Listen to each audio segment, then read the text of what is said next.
Don't get me started. Don't get me started. Oh, shut your mouth. And we're live again for week 2. It's there again. The little live thing. I love it. I love it. So happy. I'm happy to see you, Jeremy, even though I've seen you for the last 15 minutes in pre-show production. But for the public, on the record, I'm pleased to see you. I'm not sure anyone's ever said that to me before, so that's nice. Thanks. Not even your wife. No, it's good to not see my you, wife, not my parents, not my own daughter, no one. If your daughter could string that sentence together, I'd love this. I mean, you know, we know what it's like trying to teach her to say words. Seriously, like there are some days where I go and like get her from her nap, and she's like, "Don't want you, want mummy," and I'm like, "Thanks for that dagger in the heart, there, child. That's amazing." But no, it is good to see you, and it's good if people, I don't know if people are watching, but hopefully they will, and you can watch this later, because you can watch the recording, just like with episode 1, you can watch it later, you can listen to it later, we'll get into that in a bit, but if you are watching at any time, presently or in the future, thanks so much, because we appreciate it. And if you are watching now, you should learn is that then you can comment in the comment section, and then Jeremy, as the master of all things live stream, might put your comment on the screen, and then you're part of it. And you can say something like unless I think you're a prick, then no, forget it. Or even if you do. So I slung up a share of the link to let other people watch it, to encourage people to watch it, and I said it was COVID inspired.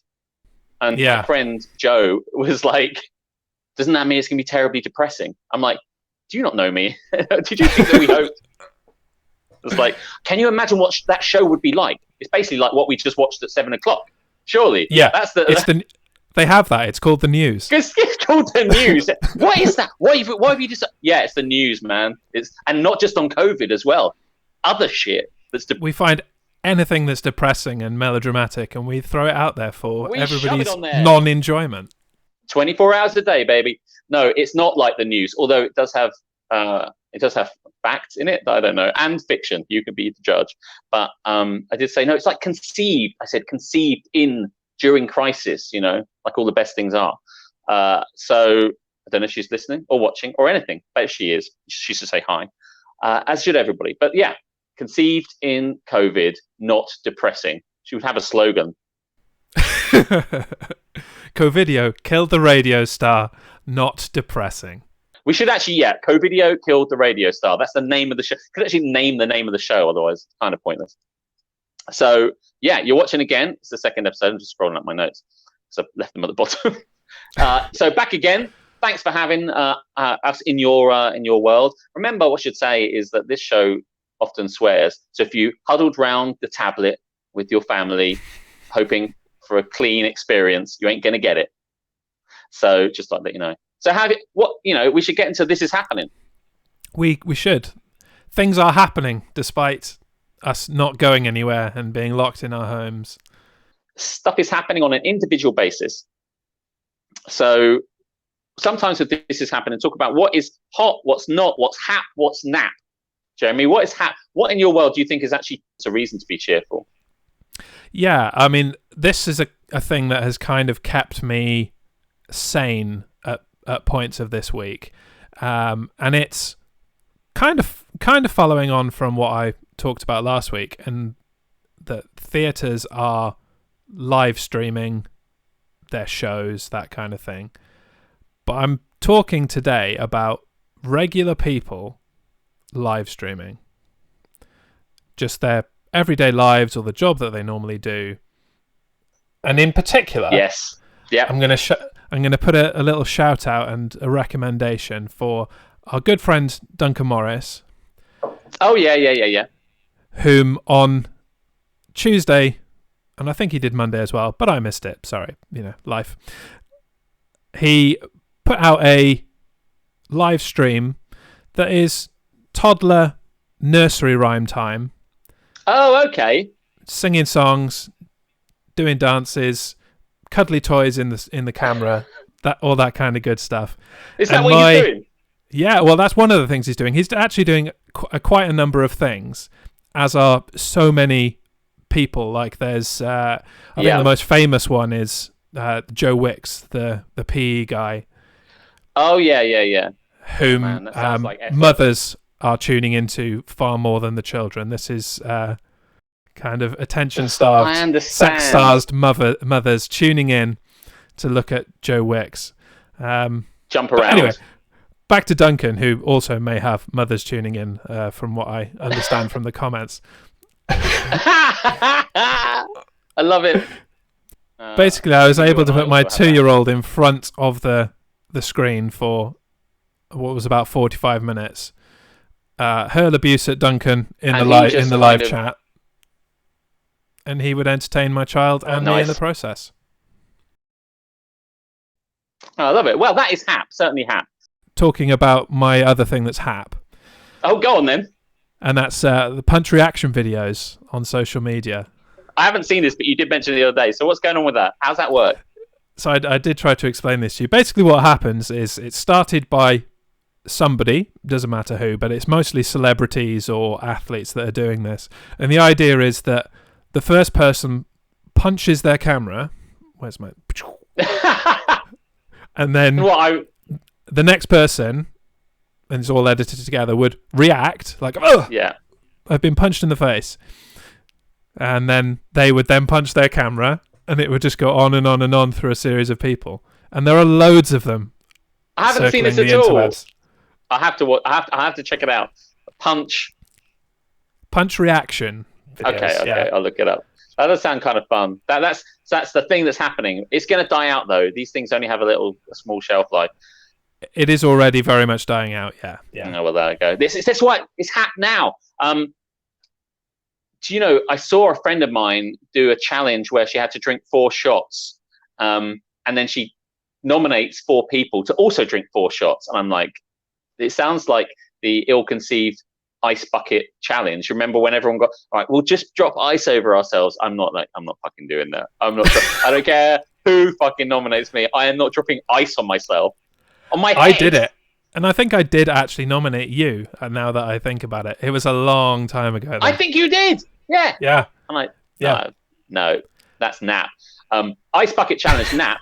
But what is Hap, like I need more encouragement, is drinking shots of tequila and nominating other people to do the same. It seems like a stupid, like the red wine challenge. Buy yourself a bottle of red wine. That isn't a real challenge, by the way, but like it probably should be. Buy yourself a bottle of red wine and then drink it. And I'm like, okay then. So, hey, drinking challenges are in. What else are you going to do at home? See, the thing that unites all of these challenges is the problematic use of the word challenge. Oh, yeah. And that this isn't a challenge. Like, no, going and having a drink or tipping some water on yourself is not a challenge. No, can they rename these things? The ice bucket event thing? It's like, it's a forfeit, isn't it? It's a forfeit.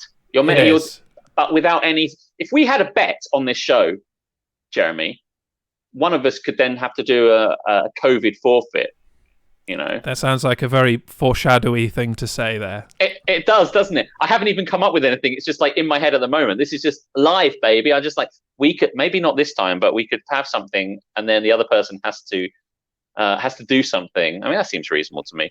I'll tell you something. Well, let's think about that because that sounds like fun.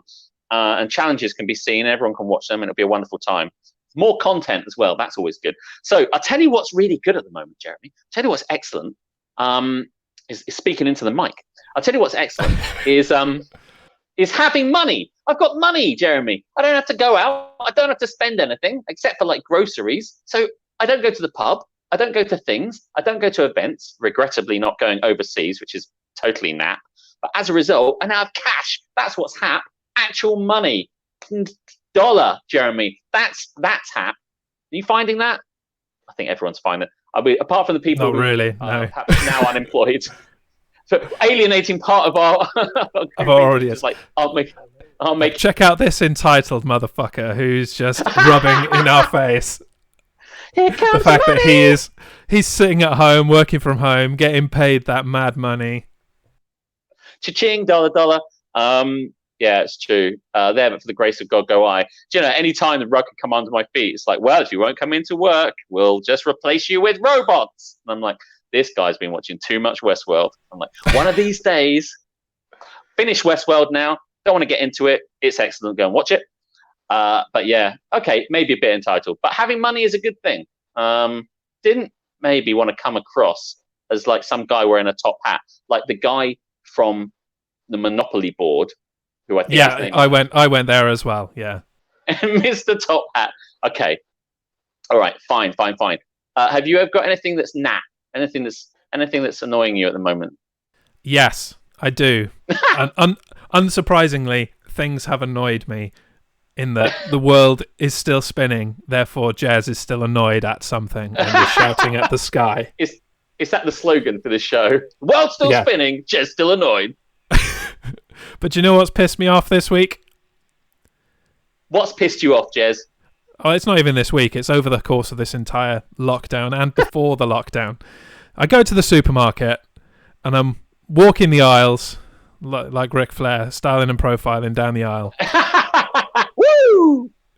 And I get to the baking aisle or the bread aisle, whatever you want to call it, or however your local supermarket chain may be laid out. Yeah, bread aisle. And what I find is that the shelves that are supposed to have flour and all that kind of wheat-based product on them are completely bare. And they have been cupboards are bare, Jeremy. For like 2.5, 3 months. And obviously, in lockdown, these people have decided to while away their time baking bread. Like, I'm here to tell you that baking bread is nap. And what's more nap is hoarding all the fucking flour. Hoarding the supplies. Like, the supplies for it. Of all the things that disappeared off the shelf, like toilet roll and pasta and all the things that are like, yeah, we probably need those should everything go tits up. Like, fair enough, you're still a prick, but I can understand you wanting more toilet roll and more pasta than is necessary. But fucking flour? I know.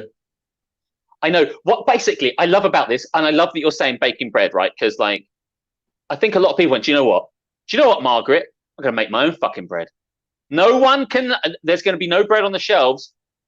Flour, I'll make my own. And then his wife went, you don't know how to make bread. He's like, I'll make bread. It's like, you're going to buy all that flour and it's going to go in the cupboard and you'll never make any bread. And they bought the yeast and he bought the flour and it stayed in the cupboard. I bought some flour as well and it has stayed in the cupboard. But you're a prick.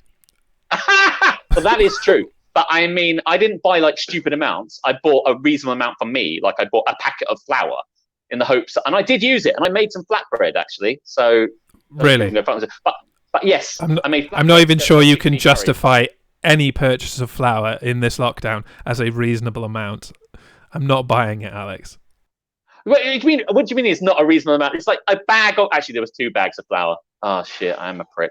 But I know what you mean. You go there, but the thing about it is, Jeremy, is that by now the flour should have come back because no one is baking bread. They are liars. There's no bread baking happening. So if their cupboards are literally full, that means there should be a restock coming in. But it's almost like everyone who goes in goes, and another 8 bags and another of flour, 6 bags of flour.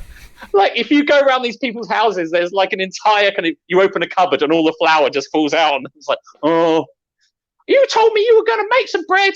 Oh yeah, I'll make some bread. Like when they don't do that voice that when someone hasn't put up a shelf or something and their wife nags them. So, you told me you were going to make some ciabatta. I'm so with you. Bake it or lake it. That's what I say. Yeah, that's the phrase. I tell you what, on top of this, I tell you who's nap. People. And this is also one of the best things that might come up a bit later. But like people, oh man, people drive me up the wall, Jeremy. I'm so glad that I don't have to see them. I just get to sit in here and just never see them. Because and rake in the money. Stupid stuff. Yeah. Ching, ching, dollar, dollar. Yeah, exactly. I'm living my perfect life, with the exception of not seeing my girlfriend, who's probably watching. I should really I'm living my almost perfect life, with the exception of not seeing my girlfriend, which is shit. But all the other sections, I get to work from my office. I get to do this. Yeah, covered up side. I get to watch TV programs, cook, make cocktails, drink, and I don't have to see idiots. So you get to bake bread. Pretty. Oh, mate, I am baking bread. You know, I'm selling the bread for more money. I do a bakery service. That's why I needed so much of it off the shelves, Jeremy. Because do you throw the bread at people because you can't actually give it to them? You're like, yeah, like what do you want, Dave? All right, six ciabatta and a pita bread. All right, yeah, hold on, like cover your head. Fourth, I can only make a flatbread, Jeremy, because I inadvertently didn't get any self-raising flour because some bastards already got it. So I can only make one type of bread, which is the perfect one for throwing, which is why it's so good to go out of a window. So yeah, baking bread all day long, making money. That's why they call it dough, Jeremy, because that's what I'm making, hand over fist. I'm knocking it out, proving it. Well, not with the flatbread. It's just, you know, but I don't want to get into the bread facts about it. I think I may have already. We might have laboured on the bread a little too long.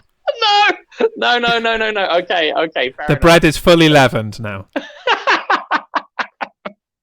Who knew in these times of crisis, bread would be what we came back to, you know? But there you go. So let's go into that section when I'm talking about things that are idiots, like myself, for mentioning how much money I'm making, which I'm, by the way, really not. I just like. It's more that you're not spending money, isn't it? Let's make that spending. Clear. That's it. I'm not raised. I'm not. Trust me. I'm not making dollars. You're not cashing in the trust fund or anything. No, it's not like that. I'm just not spending. But then, Jeremy, money is burning a hole in my pocket. Now I just want to splurge my money that I'm not spending. I'm like, better spend it. So now I just want to I have a PC. I have a PS3. I have a Switch, and I very rarely play the PS3. But for some reason, I want to buy a PS4. Like I feel like I've got the money, so I have to buy it. Which is the stupidest thing in the world. But sooner or later, I'll be on one of these broadcasts going, "Got a PS4." Like it's really cool. like it's what 10 years ago or whatever. I don't know. Well, welcome to 2016. Yeah. Hey, Jeremy, I got the new best thing, the PS4. And it's like, what? So anyway, as much as idiocy as that is for me, we do have a section we call Covidiot of the Week. Absolutely. Which I think we're entering now. So do you have a Covidiot, or do you want me to go for a Covidiot? Yeah, I think you should go first because I kind of stole your thunder a little bit last week on the Covidiot. So go for your guy. No, well, actually, I'm not going to go for him again, even though I should.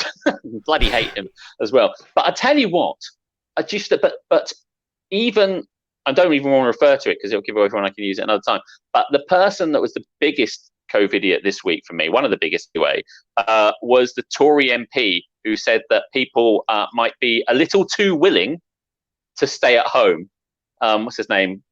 Graham Brady, who's a Tory MP, just said the public are a little too willing to stay at home in a kind of pejorative way, as if to suggest like we're all work-shy pricks who shirk chances to work at any opportunity, and we've all just decided to kind of like sit around on the sofa. And it's like, you asked us to, motherfuckers. What's wrong with you? Honestly, it's like what even was the point he was making? I don't know. It's just like I think it was just probably a prerequisite to later on proving that when the economy has failed, they'll say, well, it's because you motherfuckers stayed at home and you didn't go working. So they've got a scapegoat for that when it comes down. But he basically said it's a little bit, people are too willing to stay at home. It's like your own party asked everyone to do that. You have literally mandated it with legislation, you utter bellend. And honestly, is he not a bigger Covidiot than the other one I have in my notes, basically? Because that is class. That's so class. Is to basically say that it's like Boris has literally told us to stay indoors. Why are you having a go at people? So he absolutely, Graham Brady, Covidiot of the week. Well, for me, anyway. I don't know about you. I have another one, but I think it can wait. For me, for you? I'm going to be a whole lot more general than that. And I'm going to say that we, you and I, and everyone else, the British people, are the Covidiot of the week. Well, I was last week for not knowing what a Q is. But expand, enlighten. I mean, in opposition to what Graham Brady has said, yes, we the people of Great Britain have been utterly terrible at following these lockdown rules and social distancing. And the instruction that we were given by the government, it's written on the podium every day when they do the press conference: stay at home, protect the NHS, save lives. Save lives.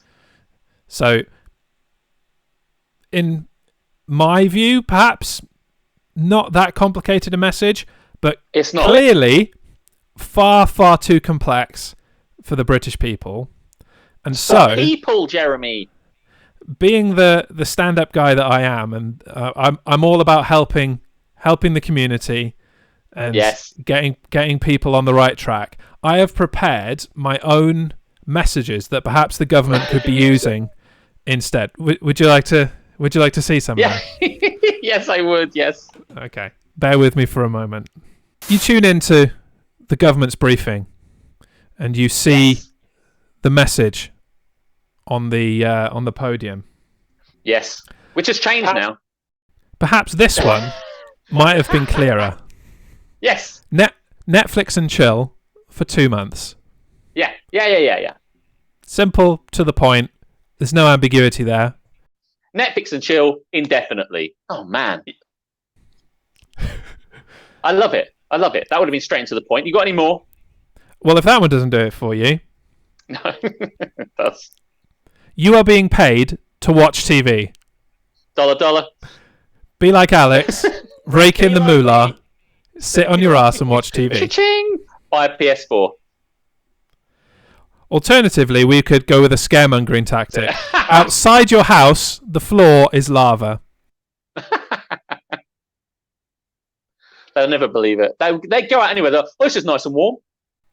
Similarly, the ghost of Jimmy Savile is out there.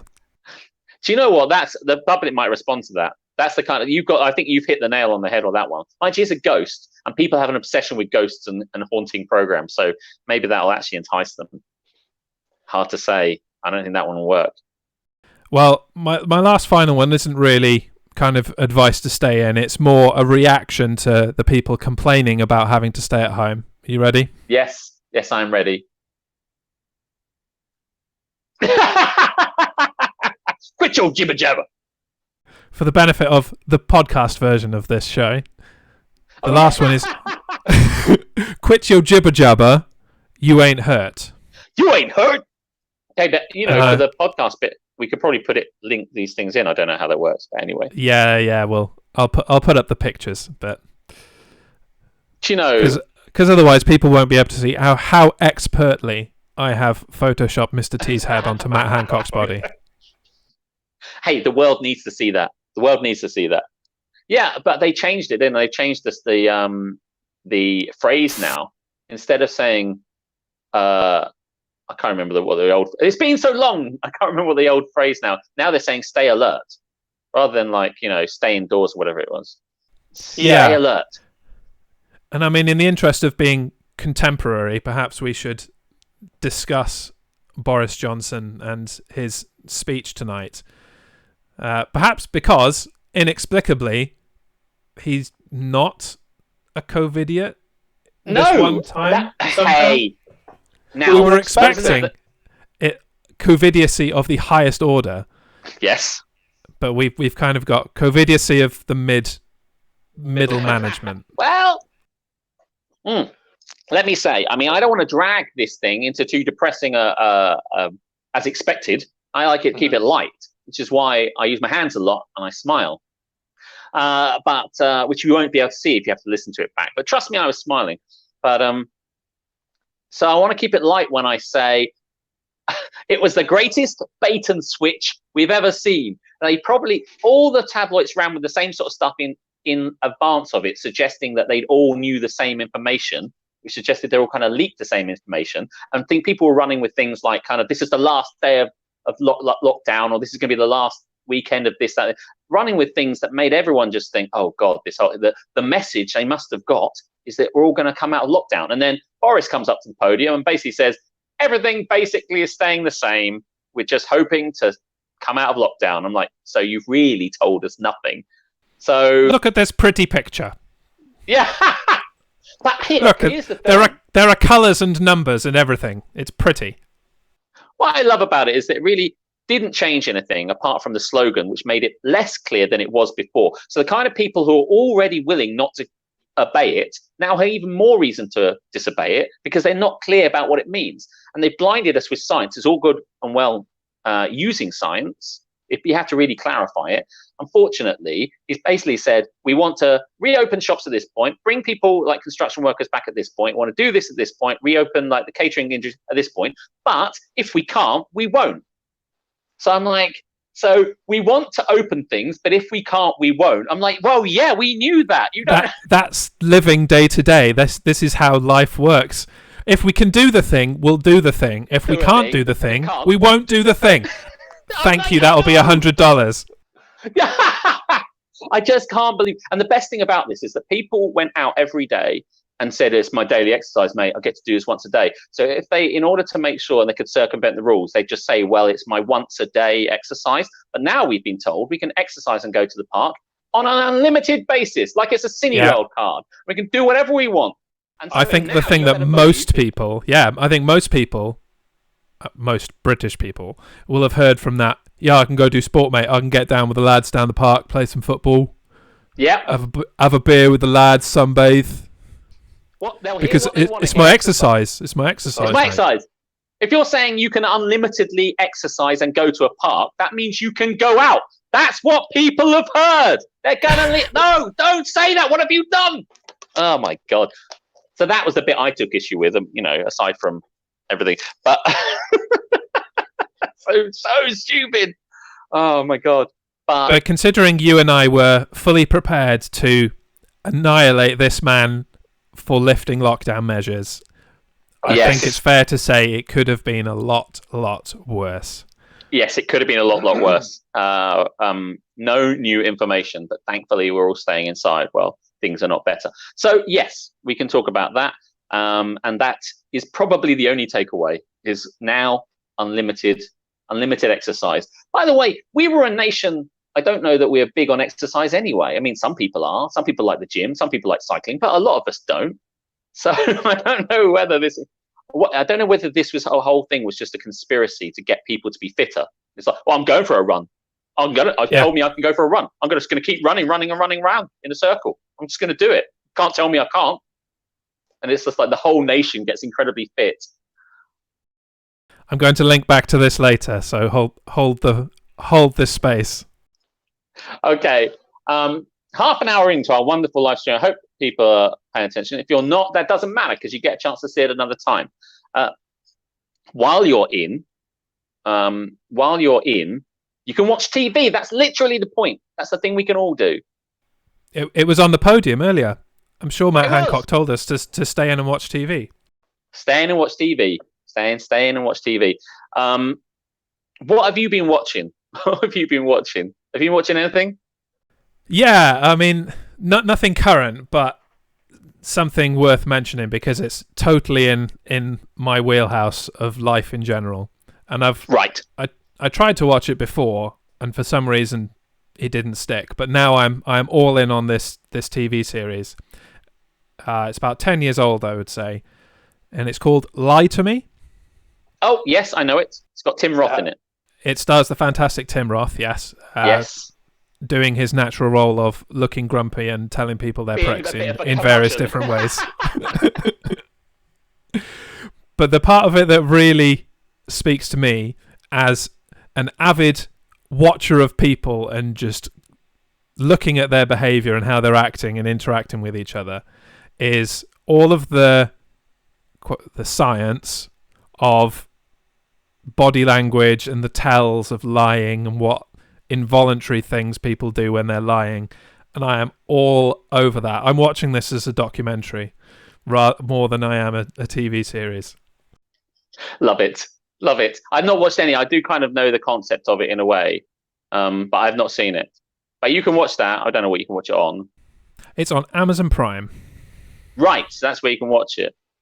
And you're enjoying it. So you're going to tell me it's Hap, I presume. You wouldn't be watching it. Mind you, you gave it a go, didn't work, come back to it. Yeah, I think that was more due to my time and life more than it being bad. It's definitely good from the beginning. There is no question about that in my mind. And is he like a criminal psychologist or something, and he just talks to people and knows that they're lying? Yeah, that's probably a good idea, isn't it? Tell people what this show is about. Yeah. Hey, no, yeah, but they might construe it the lie to me. So he is a psychologist of kind, an expert in reading people and reading lies and telling whether people are lying. And he has his own company that is hired by law enforcement and whoever in the States who bring him in and go, this guy, I'm about to give him £1 million or dollars because it's in the States. But I need to know if I can trust him or not. So can you ask him some magic questions and tell me if he's a lying tosspot or not? But everyone lies, so what? But anyway, so he goes and does that. Yeah. Is he married? While lying himself.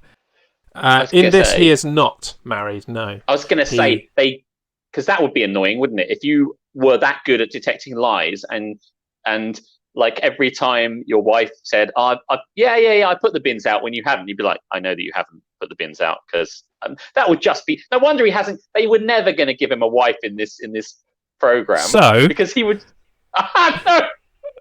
The way that they have got around that is that he has his teenage daughter. Okay. So obviously lies are plenty there. Yes. I'm not having a party, Dad, I promise. You're a liar, daughter. Oh, man. What a killjoy. This guy would just be, suck so hard. Just like, I know that they aren't your real grades. It's like, oh, God. Fucking hate you, Dad. And in addition to that, they've his colleague, or one of his colleagues, their husband is cheating on them, having an affair. Yeah. But despite being an expert in like lie reading as well, is not seeing it. So there's a lot of kind of side stories to go with it, but it's worth watching. Does he get a kind of like a spider sense kind of like symbol come out of his head, or like you hear his inner monologue when he's like, I know this person's lying? Like, is it a lie thing go off and bleep, bleep, bleep, bleep, bleep? It's like he does that kind of Tim Roth intense stare look with the head turns like it's like, oh shit, he's caught me. If you've ever seen Tim Roth in anything, you know the look. Oh yeah, I saw him in Tin Star. Actually, he's quite funny in Tin Star, where he just goes around just like beating everyone up and shooting them and going into biker bars and just shooting somebody in the face, and then they all have a fight with him and gets on their bikes and rides away. It's so stupid, but it's great. I don't know if I'd ever watch it again, but I do know what you mean. Okay, cool. Hap or nap? I mean, just for the... It's absolutely Hap, for the record. Go and watch it. I tell you what, if you want something, I've been watching reality TV show Too Hot to Handle on Netflix. I've not heard of this. Right, so I watched it because Isabeau wants to watch it. I wouldn't have necessarily seen it myself. I'm not a huge fan of reality. This one is my favorite, though. I mean, not that I watch a lot, but if I had to pick one, it would be this one. And the plot of which is they all go to this kind of retreat where they all go away, like it's a bit like Love Island. And there's all these guys and all these girls. You're losing me. To jump on it. What, because I said Love Island? You said Love Island. This is not for you, Jeremy. This is for people I'm telling you what I've seen, that like reality TV. I mean, it's not the greatest I'm just calling it as I see it, he says. Yeah, fair enough. So, but the best thing is, so they all want to have sex with each other, right? Because that's what happens on these shows. Yeah. But, by the way, I remember when we first had Big Brother came out, and everyone's like, I wonder if something will happen. And like, it was so tame. And now they've obviously gone like, we cannot go back to those dark old days where reality TV had no sex. So they just kind of shoveled all this sex into it on every opportunity. It's like, give the public what they want. So amusingly, this show is about where they get them all together, and then it gets announced through this little kind of Alexa-style device, which controls the whole thing, called Lana, who says the rules of the retreat are you're not allowed to have sex. So no one's allowed to have sex or with themselves, as it were, on their own, if you know what I mean. No one's allowed to do any sexual touching, sex of any kind. And you have a prize fund of $100,000. And if at the end you get to divide what's left, but you lose money every time you commit sexual acts. So like even non-sex, like kissing, they lose $3,000 for kissing. So these guys had a kiss at the beginning, and the robotic voice is like, "You have lost $3,000." And so they kind of and there's one guy in it. They're all really funny, by the way. Some of them don't mean to be funny, but some of them are like laugh out loud. Actually, should be scripted. So funny. And one guy is just called Kells. Just is like the accountant. He's like, "Oh, you just fucking lost me $3,000, mate. That's my money. That's the most expensive kiss I've ever had to do. Oh, I wasn't even having the kiss." And it's just like so beautiful to watch. So it is funny. If you like reality TV, you probably enjoy it. And there's something cathartic and wonderful about watching people struggle. So Schadenfreude is really what it is. So I don't expect it to be for you, Jeremy, but I have been watching it and I have been laughing. Actual lols were coming out of my mouth because they're very funny. I don't think they mean to, but there's some one-liners that just dropped that I just did not know they were going to do. That it is funny. I don't know if I really want to say it's hap, but it's making me happy. So there you go. Yeah, I mean, you wouldn't recommend it to me, it sounds like. No. Would you generally recommend it? Yeah. No. No, it passes the time. So it's nap then? It's not nap. Can it be map? What was the one we said in the middle? It was map, yeah. Yeah. Oh no, I've done it, haven't I? I said we only have two binary options, and I fucked it again. But I don't know. It's not. If I had a choice between this and the other show I've been watching, it wouldn't even get on the radar. Basically, how are we doing on time? Yeah. What do you want to? I can see you've watched something else. Do you want to say what it is you've been watching other than that? Because I really want to know what it is because I can see it on the show notes. I don't know what you're talking about. Yeah, I've only watched one episode, but it's something I tried out as a fan of any quiz that isn't online and on Zoom. It's called Beat the Chasers. Are you familiar with The Chase? The Chase? I do know it. Yes, I do know it. Bradley Walsh. People. That's the one. Yeah, yeah. So to beat the chaser. That's right. So the premise of that is a team of 4 all take turns to answer questions against the chaser and try not to be caught. Yada yada yada. Money goes in the pot. This is a spin-off of The Chase because quiz shows need spin-offs, apparently. This is a thing now. And instead of it being 4 people against 1 chaser, it is 1 person against any combination of the 5 available chasers. Okay. So the answer... Okay, Karen. I'll explain that because it is quite a confusing thing at first glance. So the idea is they answer some questions first of all and build up a pot of money. Mm-hmm. And then from there, they are given the option of they've got 60 seconds to answer as many questions as they can in the main part. Mm-hmm. And the chasers kind of dictate the time that they have to answer questions by the amount of money they offer. So say, for example, they go into it with £3,000. The first 2 chasers, they'll say, right, it's me and the beast. And if you want to take us 2 on, we want 45 seconds, but we'll give you £6,000. Right. And then they pipe up and go, right, if it's 3 chasers, we want 50 seconds to answer all the questions, but we'll give you £15,000 if you beat us. And it goes up incrementally to the 5. If you take on all 5, then it's like ridiculous, stupid money. But does that mean like they can all confer? So you got 5 chasers. I mean, it'd be impossible. No, the chasers have to buzz in. So it's a bit like a chess clock in that you start out. The contestant gets the first question, and if they get the question right, hit the move clock on chess, and it goes to the chasers. So if you get questions wrong, it keeps ticking and ticking and ticking. So the idea is that you need to answer your question correctly to waste their time, and vice versa. Exactly.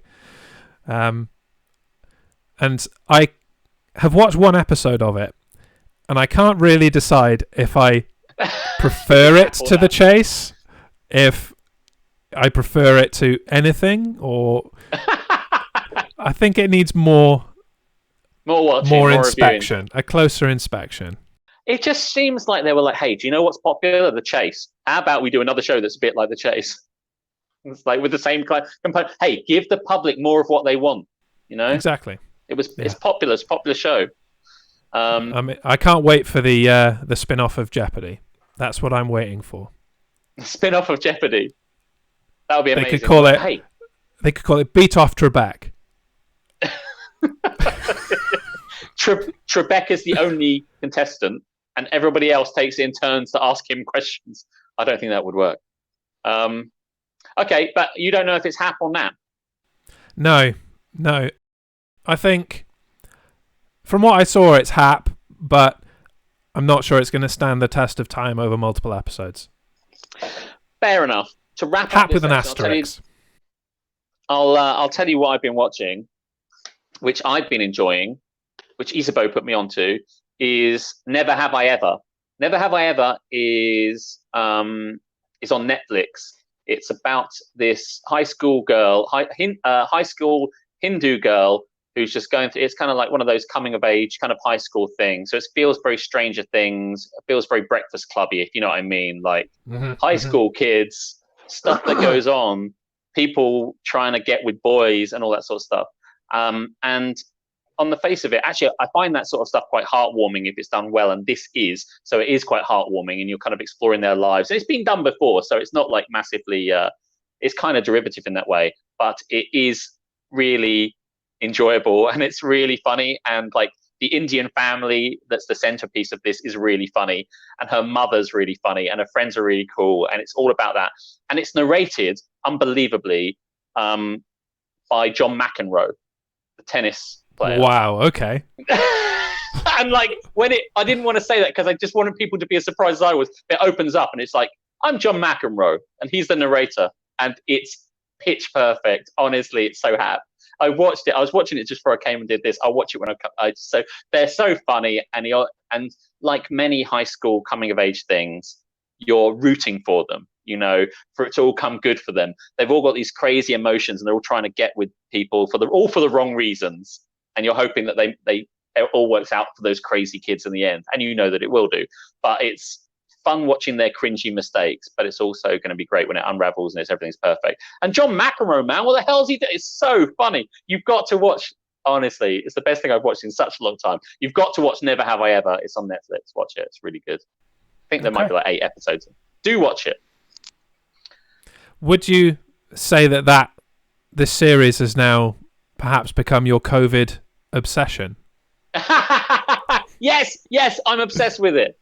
Which brings us on to the segment we like to call My COVID Obsession. Did you like my little segue then? Was that neat? I loved it. When you said it, I might like my little eyes like lit up. Because I have small eyes. Yeah, my COVID obsession. I guess actually it is. I was obsessed with Westworld, but now I'm obsessed with Never Have I Ever. That's the problem. If you get something you like, it's going to disappear. Because that's the problem. There is only a finite amount of television series out there for us to. So we're just going to bounce from series to series, being obsessed with it. Hoping each series is the leap home. Yeah, my obsession, Never Have I Ever. Do you have an obsession? Something that maybe you weren't obsessed with before isolation? Yeah, Not definitely. Making bread. And it kind of throws back to what we were talking about earlier, in that I'd never really been into going for walks. It's something that tormented my childhood a little bit, and that my parents were like, "It's Saturday, let's go for a walk." Oh, really? I'm all right here, actually. Yeah, I'm good. Can we not? Like, can you just leave me here? Oh my god! But in this lockdown, because I was told that I was potentially simultaneously allowed to and not allowed to, I decided that going for a walk was the best thing ever. And so for a period of several days, I decided to go out for a walk and explore the good town of Folkestone, in which we both live. Yes. But that all came to a screeching halt when one day I decided. Working, so like. Well, yeah, it came to an abrupt stop. A very slow, skiddy little ruin my trainer's halt. When one day I decided to go out for a walk, and I walked too far and slightly out of my range, and I had to call my wife to come and pick me up in the car. How was it out of your range? Why don't you just turn around and go back the way you came? It's not like the you for real. Well, the thing is that it wasn't a conventional walk in that I decided to go. I was looking, and people who are local to us will know this. My goal was to find the horse on the hill. There is a chalk horse, like burned into into a mountainside on the hill, as the name suggests. And my mission was, I'm going to find this thing. So I went up to the downs and walked along. I climbed up and down a few mountains to try and find it. Convinced I knew where I was. Mountains, by the way. These aren't mountains. I like you're really overplaying. People are like, oh my god, Folkestone sounds really like Ben Neversey down there.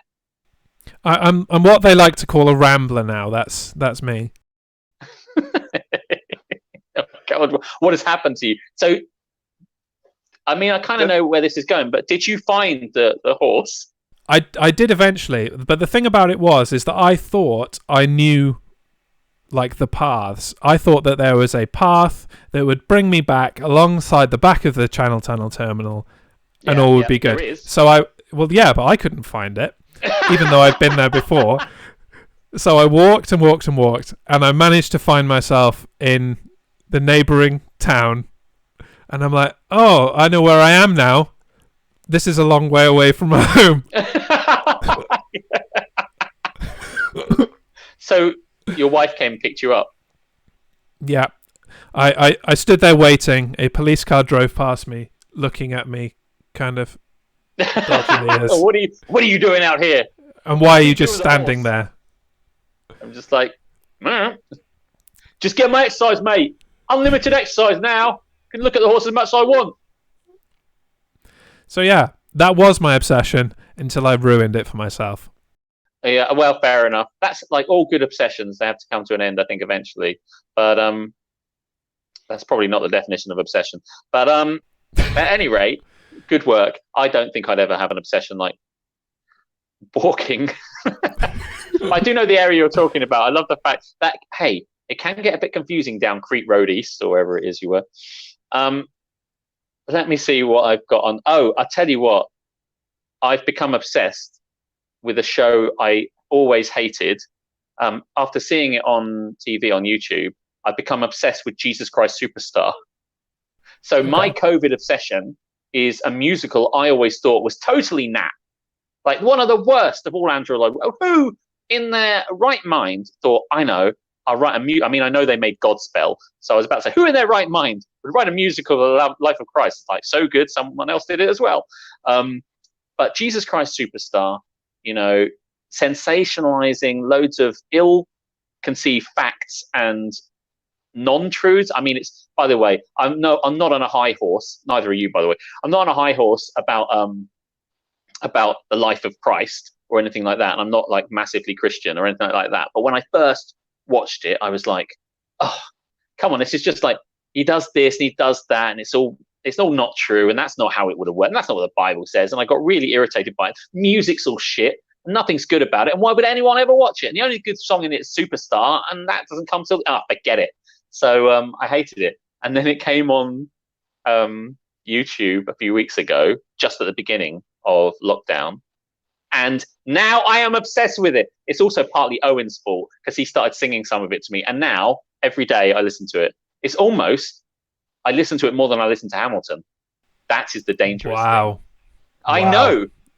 I feel strangely dirty, but it is really good. I was like, and I walk around and I'll be doing, I'll be eating cereal or something, and I'll be singing like be singing Jesus Christ Superstar. So, and I'll be acting it out. Like, I don't even want to tell you the truth about this, Jeremy, or the people that might, but I'm just walking around my flat, just like pretending that I'm in the show and singing it to people, to nobody. I've gone insane, I can picture Jeremy. it. Yeah. This is totally consistent with your character. For people who don't know you, this is totally consistent. I will buy this. True. I just like, you got the wrong man, lady. Just like no one's around. Like performing to nobody. That's the worst kind of performance. Maybe I'll. Do you want to hear something funny about Jesus Christ Superstar? Yeah, I do. When I was a child, I would in my head I would mix up Jesus Christ Superstar and Starlight Express. Oh my god, that just gave me an idea. But carry. Oh really? Yeah. And so in my head, I don't know what it was, but in my head they were one and the same, and so I'd never seen the like either thing. So in my head, Jesus Christ Starlight Express was Jesus Christ on skates, doing disco and skating around.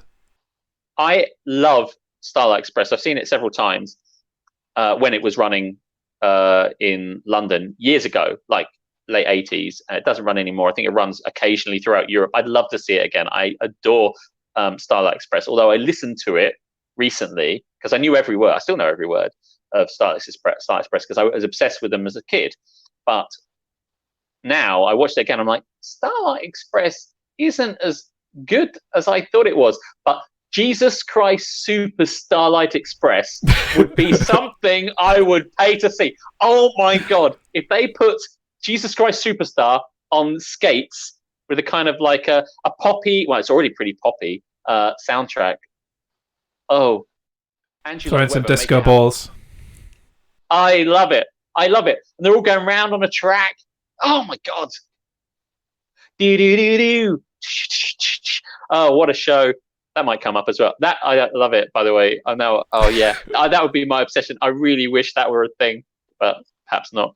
Well, that's an obsession. That is an obsession. Now, how are we doing for time? Because it feels like we're just at the end. I think. Do you want to save the next bit for next week?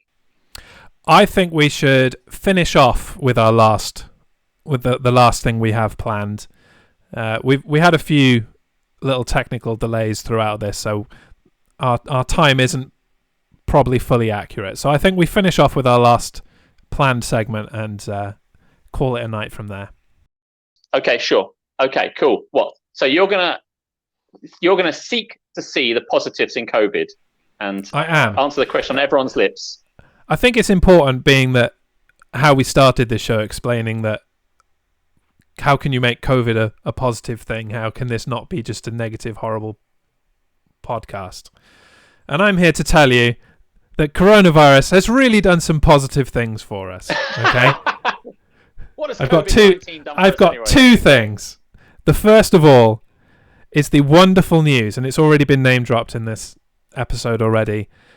The wonderful, wonderful news that thanks to the coronavirus, Love Island is cancelled. Mic drop. Thank you, coronavirus. We love you. Do you know what? A lot of people aren't going to love that news, Jeremy. People are big fans of Love Island. I mean... Fuck those people. That's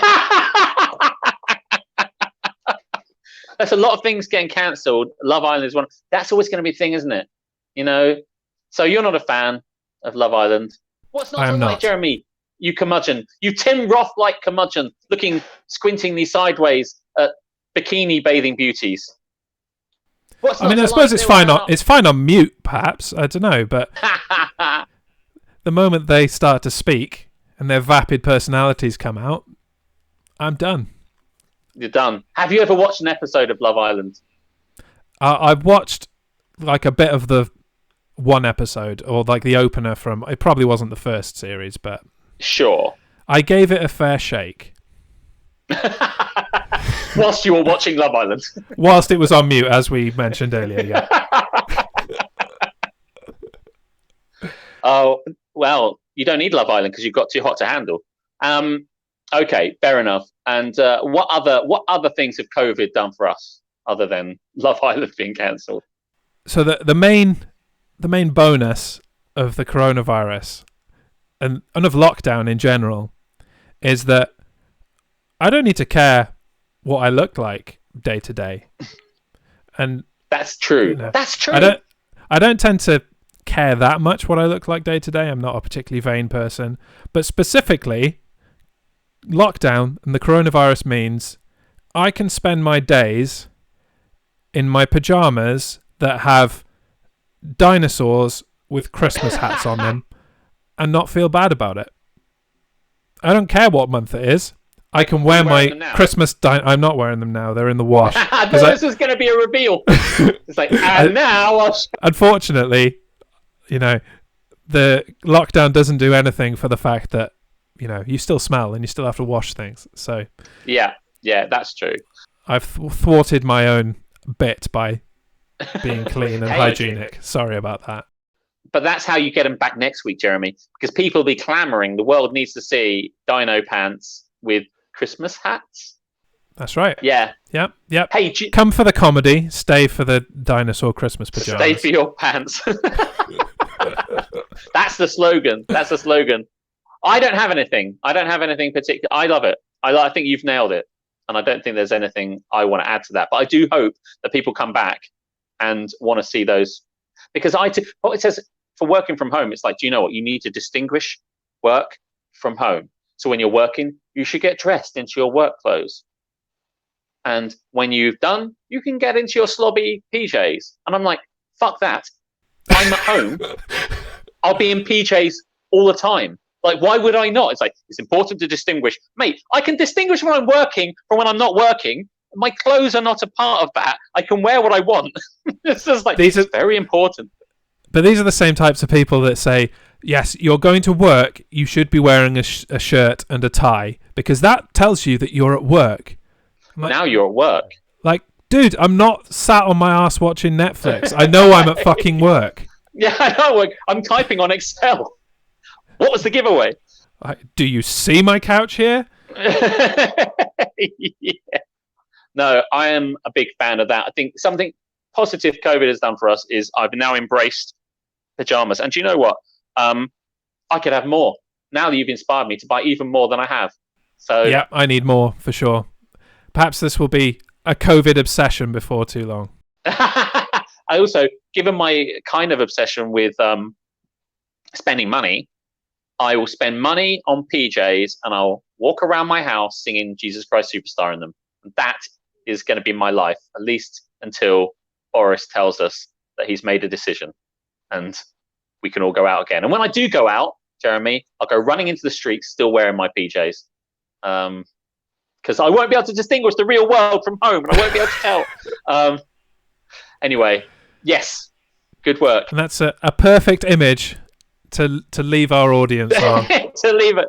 Yes. Now, people can listen to this, watch this, we'll post it, we'll do it. How does that work? Yeah, so this will be a podcast in the coming days. Hopefully, fingers crossed. It didn't quite work out for us last week, but our clean, crisp audio from our microphones should hopefully have survived this time and we can have a nice podcast from it. But if not, the audio direct from this stream will be available. There will be a way of listening to this as a podcast. Nice. Other than that, I would encourage people to subscribe to the channel, hit the bell to know when we're streaming, and come and join us again next time. Cool. In which case, I'll say goodbye from me. And goodbye from me. All right. See you later.